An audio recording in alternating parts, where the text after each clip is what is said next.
Chapter 11, The Adventure of the Missing Three-Quarter, by Arthur Conan Doyle. We were fairly accustomed to receive weird telegrams at Baker Street, but I have a particular recollection of one which reached us on a gloomy February morning some 7 or 8 years ago, and gave Mr. Sherlock Holmes a puzzled quarter of an hour.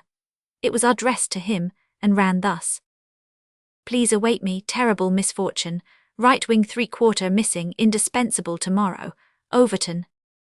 Strand postmark and dispatch 10:36, said Holmes, reading it over and over.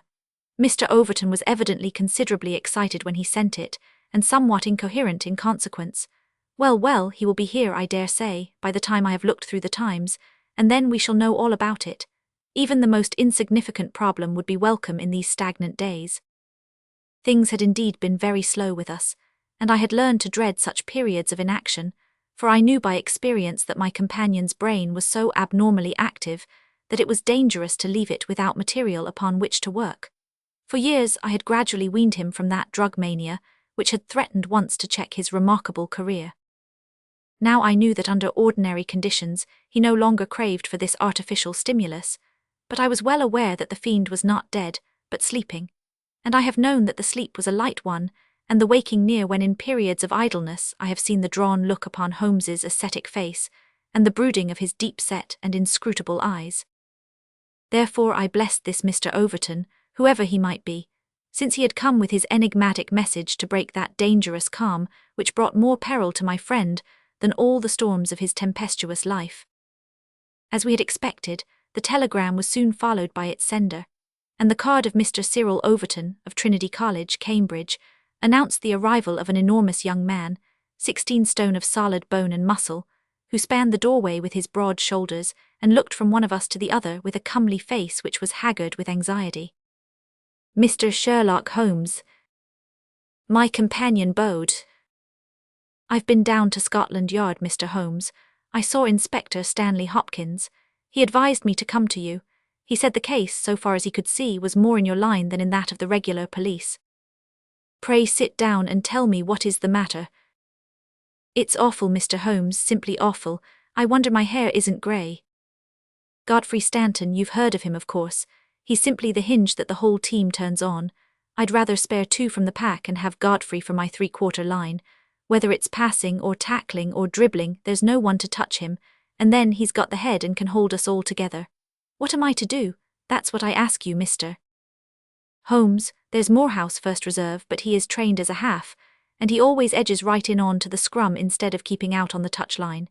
He's a fine place kick, it's true, but then he has no judgment, and he can't sprint for nuts. Why, Morton or Johnson, the Oxford Flyers, could romp round him. Stevenson is fast enough, but he couldn't drop from the 25 line, and a three-quarter who can't either punt or drop isn't worth a place for pace alone. No, Mr. Holmes, we are done unless you can help me to find Godfrey Stanton." My friend had listened with amused surprise to this long speech, which was poured forth with extraordinary vigour and earnestness, every point being driven home by the slapping of a brawny hand upon the speaker's knee. When our visitor was silent, Holmes stretched out his hand and took down letter S of his commonplace book. For once he dug in vain into that mine of varied information. "There is Arthur H. Stanton, the rising young forger," said he, "and there was Henry Stanton, whom I helped to hang, but Godfrey Stanton is a new name to me." It was our visitor's turn to look surprised. "Why, Mr. Holmes, I thought you knew things," said he. "I suppose, then, if you have never heard of Godfrey Stanton, you don't know Cyril Overton either." Holmes shook his head good-humouredly. "Great Scott," cried the athlete. "Why, I was first reserve for England against Wales, and I've skippered the varsity all this year. But that's nothing. I didn't think there was a soul in England who didn't know Godfrey Stanton, the crack three-quarter, Cambridge, Blackheath, and 5 internationals. Good Lord, Mr. Holmes, where have you lived?" Holmes laughed at the young giant's naive astonishment. "You live in a different world to me, Mr. Overton, a sweeter and healthier one. My ramifications stretch out into many sections of society, but never, I am happy to say, into amateur sport, which is the best and soundest thing in England. However, your unexpected visit this morning shows me that even in that world of fresh air and fair play, there may be work for me to do. So now, my good sir, I beg you to sit down and to tell me slowly and quietly exactly what it is that has occurred, and how you desire that I should help you." Young Overton's face assumed the bothered look of the man who is more accustomed to using his muscles than his wits.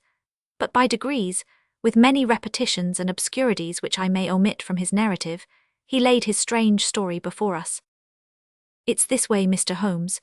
As I have said, I am the skipper of the rugger team of Cambridge varsity, and Godfrey Stanton is my best man. Tomorrow we play Oxford. Yesterday we all came up and we settled at Bentley's private hotel. At 10 o'clock I went round and saw that all the fellows had gone to roost, for I believe in strict training and plenty of sleep to keep a team fit. I had a word or two with Godfrey before he turned in. He seemed to me to be pale and bothered. I asked him what was the matter. He said he was all right, just a touch of headache. I bade him good night and left him. Half an hour later the porter tells me that a rough-looking man with a beard called with a note for Godfrey. He had not gone to bed and the note was taken to his room. Godfrey read it and fell back in a chair as if he had been poleaxed. The porter was so scared that he was going to fetch me, but Godfrey stopped him, had a drink of water and pulled himself together. Then he went downstairs, said a few words to the man who was waiting in the hall, and the two of them went off together. The last that the porter saw of them, they were almost running down the street in the direction of the Strand. This morning Godfrey's room was empty, his bed had never been slept in, and his things were all just as I had seen them the night before. He had gone off at a moment's notice with this stranger, and no word has come from him since. I don't believe he will ever come back.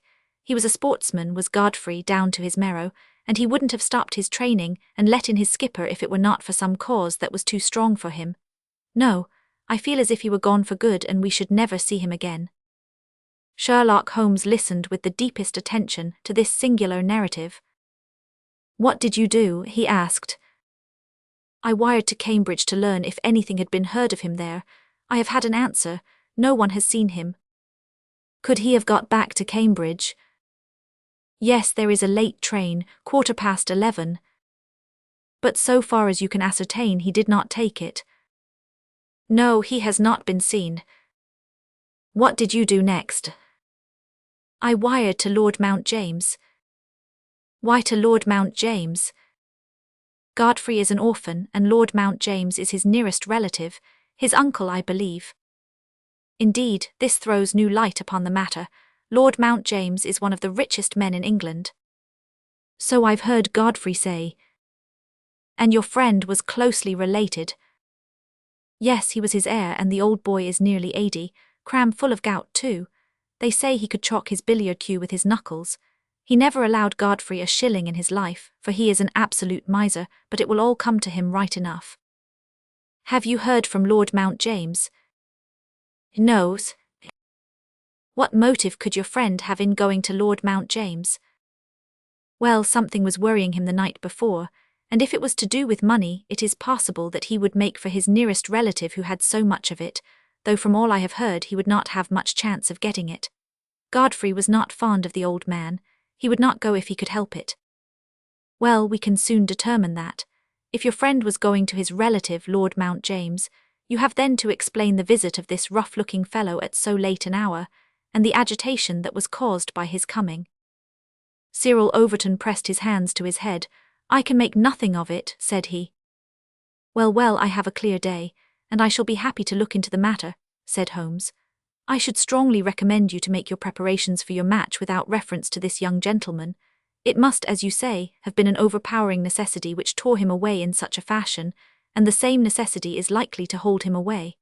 Let us step round together to this hotel, and see if the porter can throw any fresh light upon the matter." Sherlock Holmes was a past master in the art of putting a humble witness at his ease, and very soon, in the privacy of Godfrey Stanton's abandoned room, he had extracted all that the porter had to tell. The visitor of the night before was not a gentleman, neither was he a working man. He was simply what the porter described as a medium-looking chap, a man of 50, beard grizzled, pale face, quietly dressed. He seemed himself to be agitated. The porter had observed his hand trembling when he had held out the note. Godfrey Stanton had crammed the note into his pocket. Stanton had not shaken hands with the man in the hall. They had exchanged a few sentences, of which the porter had only distinguished the one word "time." Then they had hurried off in the manner described. It was just 10:30 by the hall clock. "Let me see," said Holmes, seating himself on Stanton's bed. "You are the day porter, are you not?" "Yes, sir, I go off duty at 11. "The night porter saw nothing, I suppose?" No, sir, one theatre party came in late, no one else. Were you on duty all day yesterday? Yes, sir. Did you take any messages to Mr. Stanton? Yes, sir, one telegram. Ah, that's interesting. What o'clock was this? About 6. Where was Mr. Stanton when he received it? Here in his room.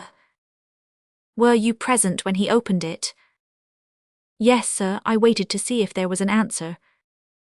Well, was there? Yes, sir, he wrote an answer. Did you take it? No, he took it himself. But he wrote it in your presence. Yes, sir, I was standing by the door and he with his back turned at that table. When he had written it he said, "All right, porter, I will take this myself." What did he write it with? A pen, sir. Was the telegraphic form one of these on the table? Yes, sir, it was the top one. Holmes rose. Taking the forms he carried them over to the window and carefully examined that which was uppermost. It is a pity he did not write in pencil, said he, throwing them down again with a shrug of disappointment. As you have no doubt frequently observed, Watson, the impression usually goes through, a fact which has dissolved many a happy marriage. However, I can find no trace here. I rejoice, however, to perceive that he wrote with a broad-pointed quill pen, and I can hardly doubt that we will find some impression upon this blotting pad. Ah, yes, surely this is the very thing. He tore off a strip of the blotting paper and turned towards us the following hieroglyphic. Graphic. Cyril Overton was much excited. "Hold it to the glass," he cried. "That is unnecessary," said Holmes. "The paper is thin and the reverse will give the message. Here it is." He turned it over and we read. Graphic. So that is the tail end of the telegram which Godfrey Stanton dispatched within a few hours of his disappearance. There are at least 6 words of the message which have escaped us, but what remains, "Stand by us for God's sake," proves that this young man saw a formidable danger which approached him, and from which someone else could protect him. Us, mark you, another person was involved. Who should it be but the pale-faced, bearded man who seemed himself in so nervous a state? What then is the connection between Godfrey Stanton and the bearded man? And what is the third source from which each of them sought for help against pressing danger? Our inquiry has already narrowed down to that. We have only to find to whom that telegram is addressed, I suggested. Exactly, my dear Watson. Your reflection, though profound, had already crossed my mind. But I dare say it may have come to your notice that if you walk into a post office and demand to see the counterfoil of another man's message, there may be some disinclination on the part of the officials to oblige you. There is so much red tape in these matters. However, I have no doubt that with a little delicacy and finesse the end may be attained. Meanwhile, I should like in your presence, Mr. Overton, to go through these papers which have been left upon the table. There were a number of letters, bills, and notebooks, which Holmes turned over and examined with quick, nervous fingers and darting, penetrating eyes. "Nothing here," he said at last. "By the way, I suppose your friend was a healthy young fellow, nothing amiss with him." "Sound as a bell." "Have you ever known him ill?" "Not a day. He has been laid up with a hack, and once he slipped his kneecap, but that was nothing." "Perhaps he was not so strong as you suppose. I should think he may have had some secret trouble. With your assent, I will put 1 or 2 of these papers in my pocket, in case they should bear upon our future inquiry." One moment," cried a querulous voice, and we looked up to find a queer little old man, jerking and twitching in the doorway. He was dressed in rusty black, with a very broad-brimmed top hat and a loose white necktie, the whole effect being that of a very rustic parson or of an undertaker's mute. Yet in spite of his shabby and even absurd appearance, his voice had a sharp crackle, and his manner a quick intensity which commanded attention. "Who are you, sir, and by what right do you touch this gentleman's papers?" he asked. "I am a private detective, and I am endeavoring to explain his disappearance." "Oh, you are you? And who instructed you, eh?" "This gentleman, Mr. Stanton's friend, was referred to me by Scotland Yard." "Who are you, sir?" "I am Cyril Overton." "Then it is you who sent me a telegram. My name is Lord Mount James. I came round as quickly as the Bayswater bus would bring me, so you have instructed a detective." "Yes, sir." "And are you prepared to meet the cost?" I have no doubt, sir, that my friend Godfrey, when we find him, will be prepared to do that. But if he is never found, answer me that. In that case, no doubt his family. Nothing of the sort, sir, screamed the little man. Don't look to me for a penny, not a penny. You understand that, Mr. Detective. I am all the family that this young man has got, and I tell you that I am not responsible. If he has any expectations, it is due to the fact that I have never wasted money, and I do not propose to begin to do so now. As to those papers with which you are making so free, I may tell you that in case there should be anything of any value among them, you will be held strictly to account for what you do with them. Very good, sir, said Sherlock Holmes. May I ask in the meanwhile whether you have yourself any theory to account for this young man's disappearance? No, sir, I have not. He is big enough and old enough to look after himself, and if he is so foolish as to lose himself, I entirely refuse to accept the responsibility of hunting for him. I quite understand your position, said Holmes, with a mischievous twinkle in his eyes. Perhaps you don't quite understand mine. Godfrey Stanton appears to have been a poor man. If he has been kidnapped, it could not have been for anything which he himself possesses.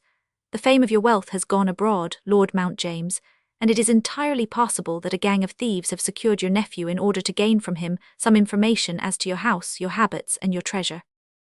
The face of our unpleasant little visitor turned as white as his neckcloth. Heavens, sir, what an idea! I never thought of such villainy. What inhuman rogues there are in the world!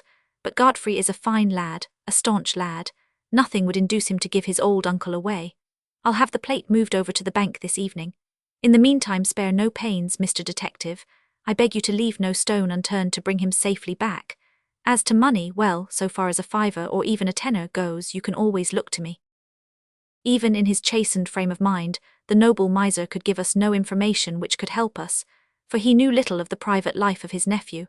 Our only clue lay in the truncated telegram, and with a copy of this in his hand, Holmes set forth to find a second link for his chain. We had shaken off Lord Mount James, and Overton had gone to consult with the other members of his team over the misfortune which had befallen them. There was a telegraph office at a short distance from the hotel. We halted outside it. It's worth trying, Watson, said Holmes. Of course, with a warrant we could demand to see the counterfoils, but we have not reached that stage yet. I don't suppose they remember faces in so busy a place. Let us venture it. I am sorry to trouble you, said he in his blandest manner to the young woman behind the grating. There is some small mistake about a telegram I sent yesterday.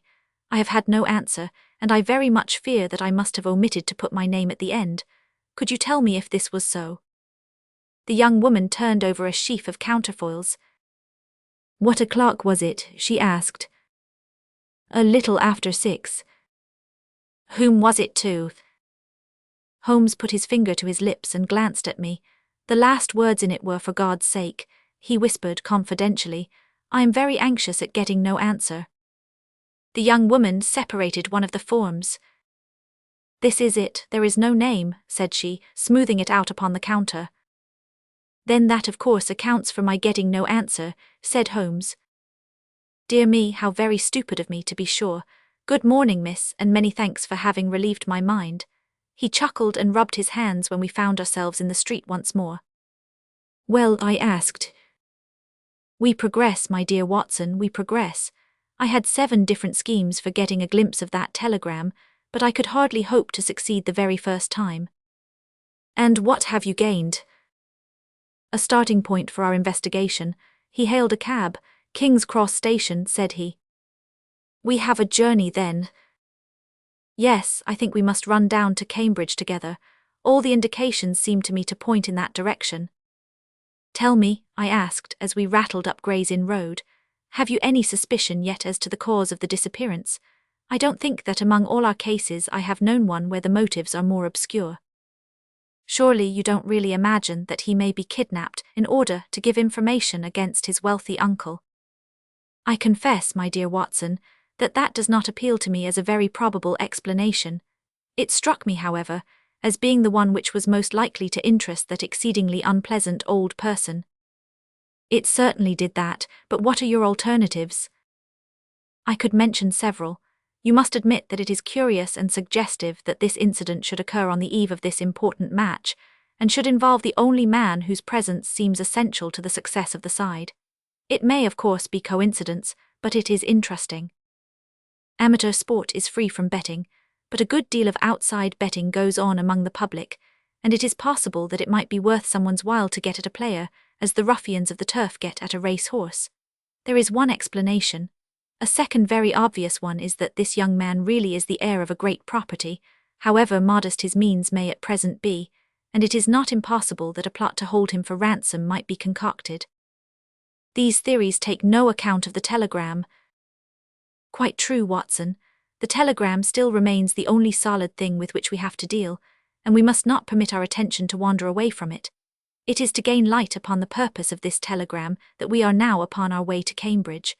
The path of our investigation is at present obscure, but I shall be very much surprised if before evening we have not cleared it up or made a considerable advance along it. It was already dark when we reached the old university city. Holmes took a cab at the station and ordered the man to drive to the house of Dr. Leslie Armstrong. A few minutes later we had stopped at a large mansion in the busiest thoroughfare. We were shown in, and after a long wait were at last admitted into the consulting room, where we found the doctor seated behind his table. It argues the degree in which I had lost touch with my profession that the name of Leslie Armstrong was unknown to me. Now I am aware that he is not only one of the heads of the medical school of the university, but a thinker of European reputation in more than one branch of science. Yet even without knowing his brilliant record one could not fail to be impressed by a mere glance at the man, the square, massive face, the brooding eyes under the thatched brows, and the granite moulding of the inflexible jaw. A man of deep character, a man with an alert mind, grim, ascetic, self-contained, formidable, so I read Dr. Leslie Armstrong. He held my friend's card in his hand, and he looked up with no very pleased expression upon his dour features. "I have heard your name, Mr. Sherlock Holmes, and I am aware of your profession, one of which I by no means approve. In that, doctor, you will find yourself in agreement with every criminal in the country," said my friend quietly. "So far as your efforts are directed towards the suppression of crime, sir, they must have the support of every reasonable member of the community, though I cannot doubt that the official machinery is amply sufficient for the purpose. Where your calling is more open to criticism is when you pry into the secrets of private individuals, when you rake up family matters which are better hidden, and when you incidentally waste the time of men who are more busy than yourself. At the present moment, for example, I should be writing a treatise instead of conversing with you." "No doubt, doctor, and yet the conversation may prove more important than the treatise. Incidentally, I may tell you that we are doing the reverse of what you very justly blame, and that we are endeavouring to prevent anything like public exposure of private matters, which must necessarily follow when once the case is fairly in the hands of the official police. You may look upon me simply as an irregular pioneer who goes in front of the regular forces of the country. I have come to ask you about Mr. Godfrey Stanton." "What about him?" "You know him, do you not?" "He is an intimate friend of mine." "You are aware that he has disappeared?" "Ah, indeed." There was no change of expression in the rugged features of the doctor. "He left his hotel last night. He has not been heard of." "No doubt he will return." "Tomorrow is the varsity football match." I have no sympathy with these childish games. The young man's fate interests me deeply, since I know him and like him. The football match does not come within my horizon at all. I claim your sympathy, then, in my investigation of Mr. Stanton's fate. Do you know where he is? Certainly not. You have not seen him since yesterday? No, I have not. Was Mr. Stanton a healthy man? Absolutely. Did you ever know him ill? Never. Holmes popped a sheet of paper before the doctor's eyes. Then perhaps you will explain this receipted bill for 13 guineas, paid by Mr. Godfrey Stanton last month to Dr. Leslie Armstrong of Cambridge. I picked it out from among the papers upon his desk. The doctor flushed with anger. I do not feel that there is any reason why I should render an explanation to you, Mr. Holmes. Holmes replaced the bill in his notebook. If you prefer a public explanation, it must come sooner or later, said he. I have already told you that I can hush up that which others will be bound to publish, and you would really be wiser to take me into your complete confidence. I know nothing about it. Did you hear from Mr. Stanton in London? Certainly not. Dear me, the post office again. Holmes sighed wearily. A most urgent telegram was dispatched to you from London by Godfrey Stanton at 6:15 yesterday evening, a telegram which is undoubtedly associated with his disappearance, and yet you have not had it. It is most culpable. I shall certainly go down to the office here and register a complaint. Dr. Leslie Armstrong sprang up from behind his desk, and his dark face was crimson with fury. I'll trouble you to walk out of my house, sir, said he. You can tell your employer, Lord Mount James, that I do not wish to have anything to do either with him or with his agents. No, sir, not another word. He rang the bell furiously. John, show these gentlemen out.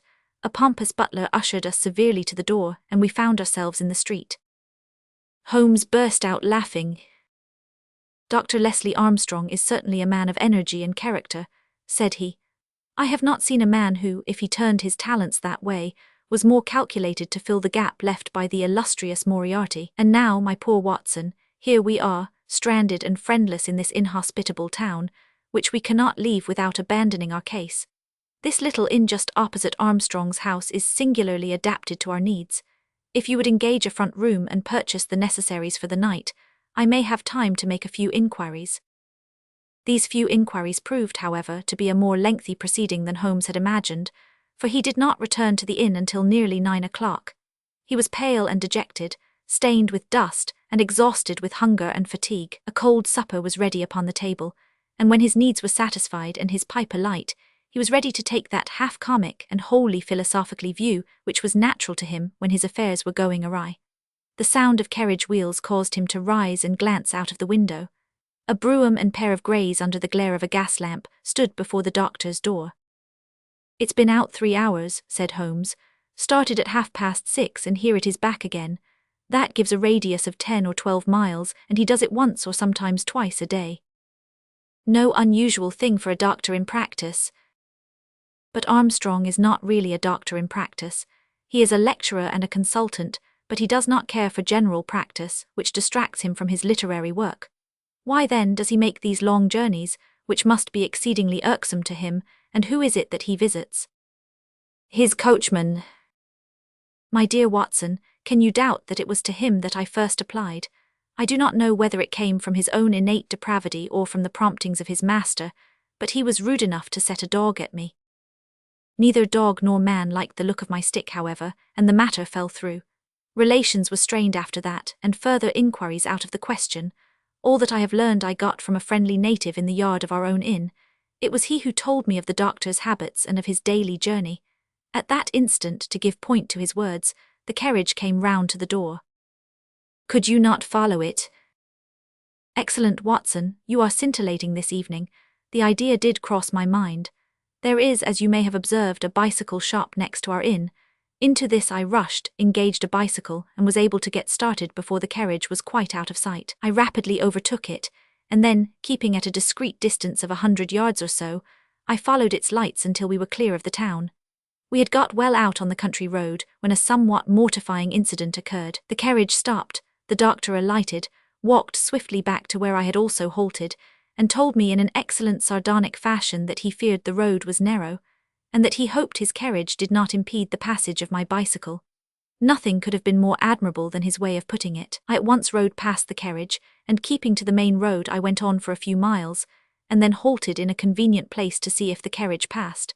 There was no sign of it, however, and so it became evident that it had turned down one of several side roads which I had observed.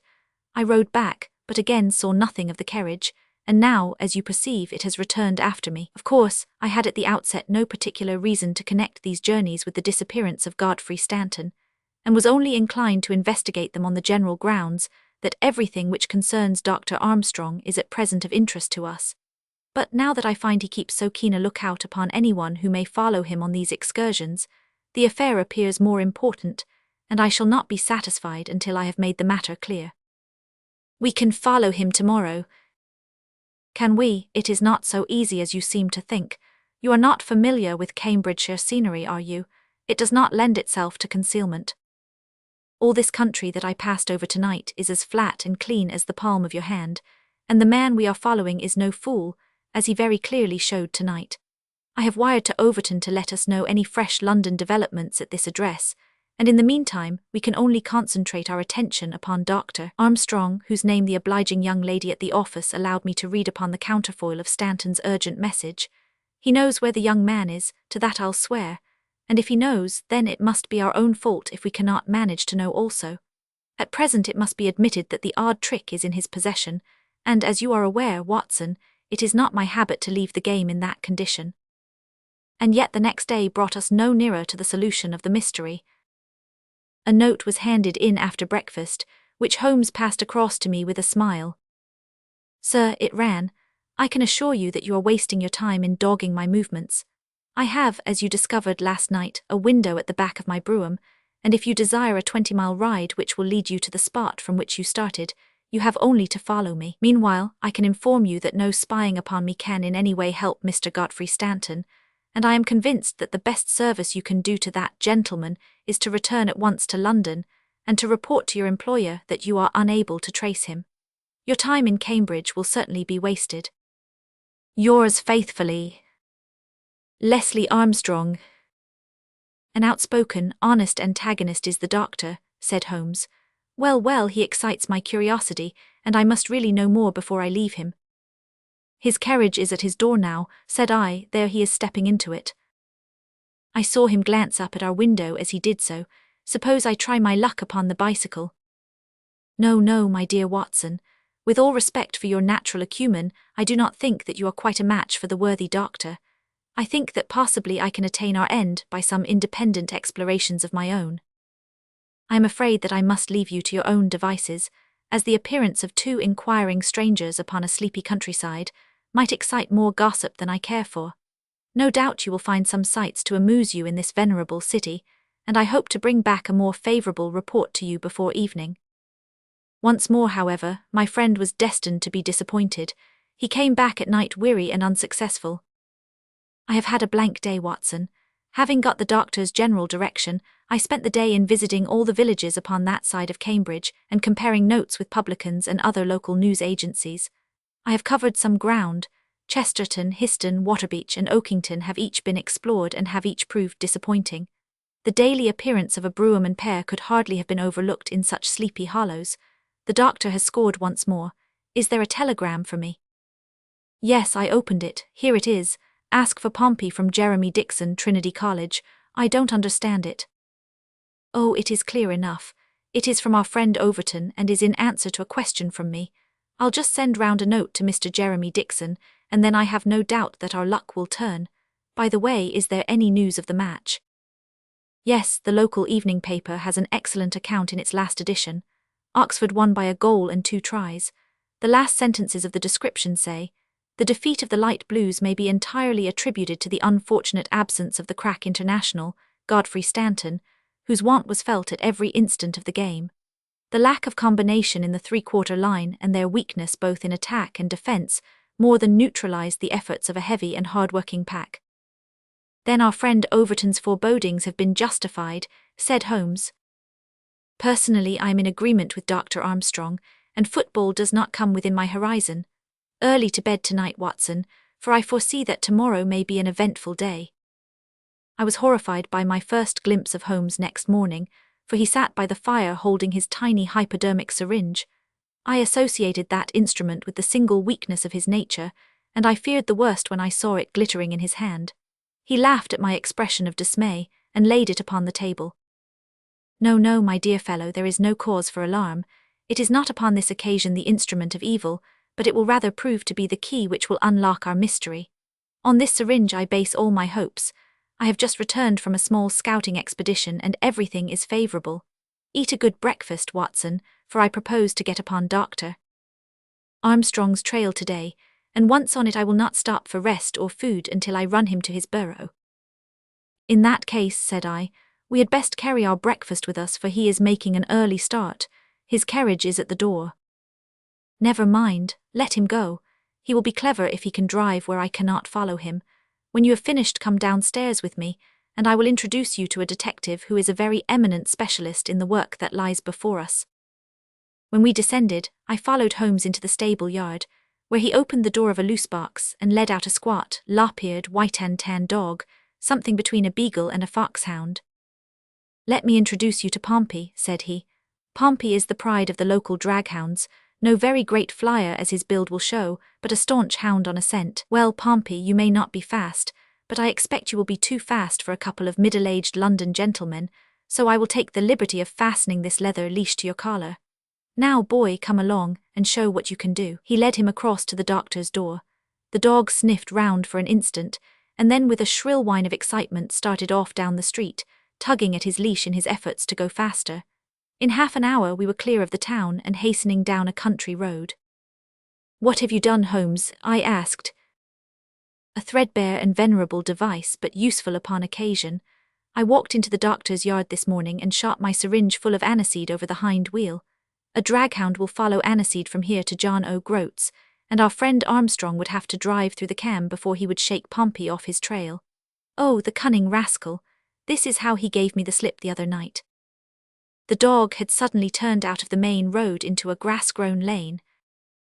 Half a mile farther this opened into another broad road, and the trail turned hard to the right in the direction of the town, which we had just quitted.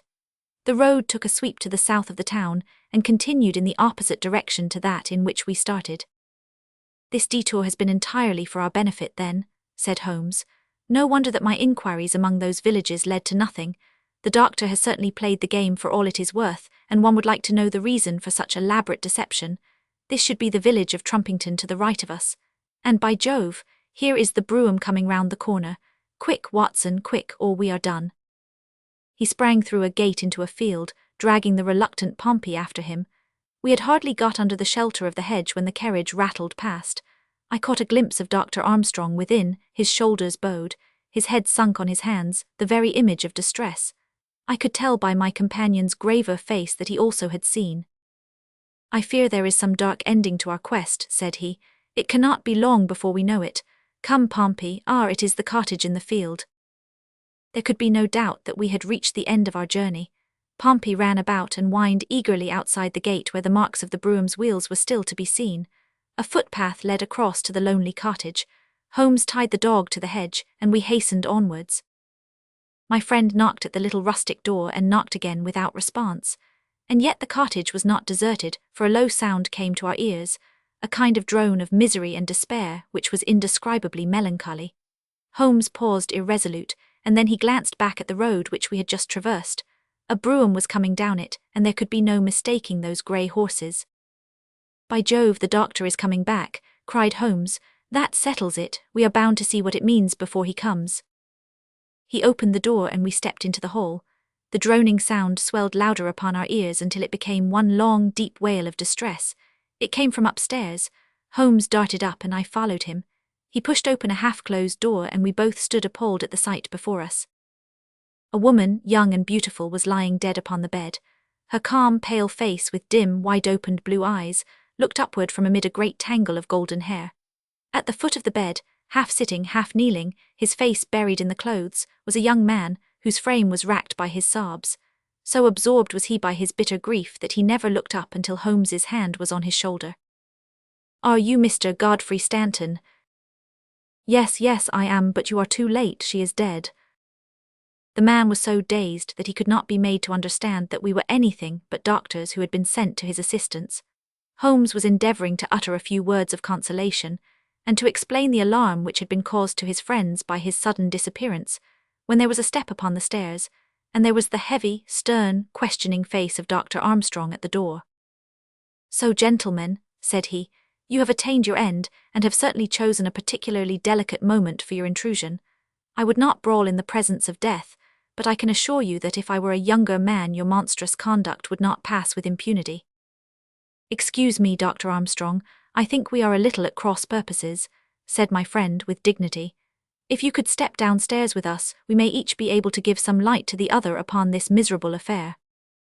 A minute later the grim doctor and ourselves were in the sitting-room below.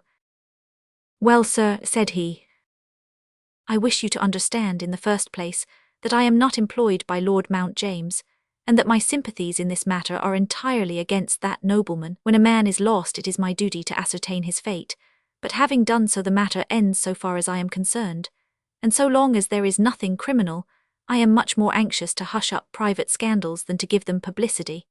If, as I imagine, there is no breach of the law in this matter, you can absolutely depend upon my discretion and my cooperation in keeping the facts out of the papers."